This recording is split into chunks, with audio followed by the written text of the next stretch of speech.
Okay, so before I knew any better, I was charging my batteries as fast as I could. This is a Lipo from a Tarantula X6, 1100 milliamp or 1200 milliamps, 30C2S.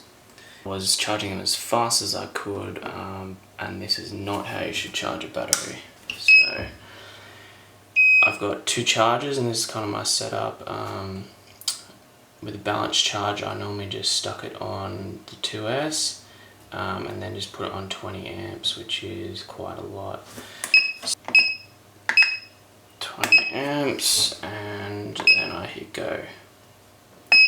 Now I just thought this charger, worked it out so it wouldn't charge more than it wasn't capable of, but since seeing another YouTuber on how you're meant to charge them, I've been charging them a little different. So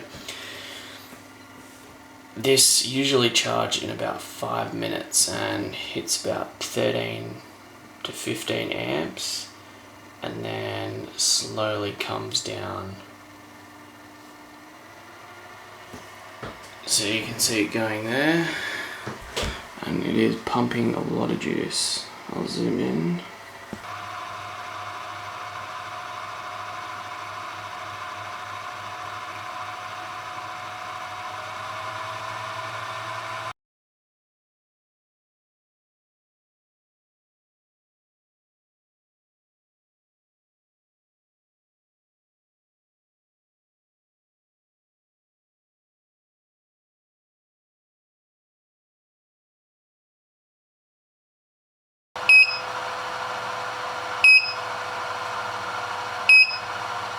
And we're done.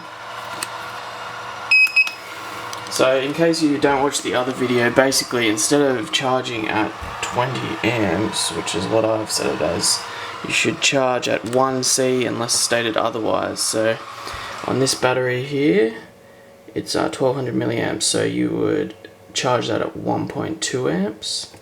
If you got like a 5000 milliamp battery like this one, you could charge that at 5 amps. So you're not meant to go higher than that, otherwise the battery will not last as long. Thanks for watching. Bye.